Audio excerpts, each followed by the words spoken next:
ડીસામાં રખડતા ઢોરોનો વધતો ત્રાસ, લાખો રૂપિયાના કોન્ટ્રાક્ટ છતાં નગરપાલિકા નિષ્ક્રિય। ડીસા શહેરમાં છેલ્લા કેટલાક સમયથી રખડતા ઢોરોનો ત્રાસ સતત વધી રહ્યો છે। શહેરના મુખ્ય માર્ગો, બજાર વિસ્તારમાં જલારામ સર્કલ, બગીચા સર્કલ, ફુવારા સર્કલ, મેઇન બજાર અને રોટરી ક્લબની આજુબાજુ, જૂના બસ સ્ટેન્ડ, ગાયત્રી મંદિર રોડ, તો હનુમાન રોડ, રાણપુર રોડ, જ્યાં જુઓ ત્યાં રખડતા ઢોર બેઠેલ હોય છે, જે કારણે અકસ્માતનો ભય સતાઈ રહ્યો છે।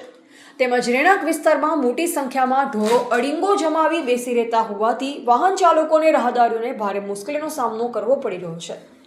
ડીસા નગરપાલિકા દ્વારા રખડતા ઢોરોને પકડી શહેર બહાર ખસેડવા માટે લાખો રૂપિયાના ખર્ચે કોન્ટ્રાક્ટ આપવામાં આવ્યા છતાં જમીન પર તેની અસર જોવા મળતી નથી।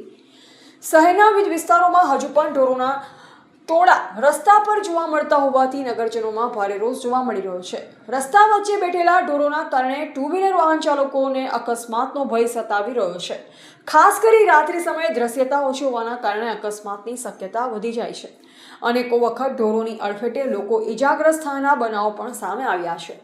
સ્થાનિક લોકોનું કહેવું છે કે નગરપાલિકા દ્વારા રખડતા ઢોરોના પ્રશ્નના નિરાકરણ માટે અસરકારક કામગીરી કરવામાં આવે અને કોન્ટ્રાક્ટર દ્વારા યોગ્ય કામગીરી ન કરવામાં આવતી હોય તો તેની સામે કડક કાર્યવાહી કરવામાં આવે।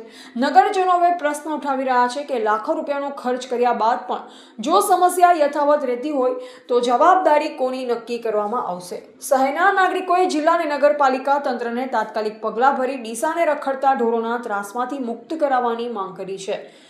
Reporter Bhikhabhai Sipai, MD news, Palanpur, Banaskantha.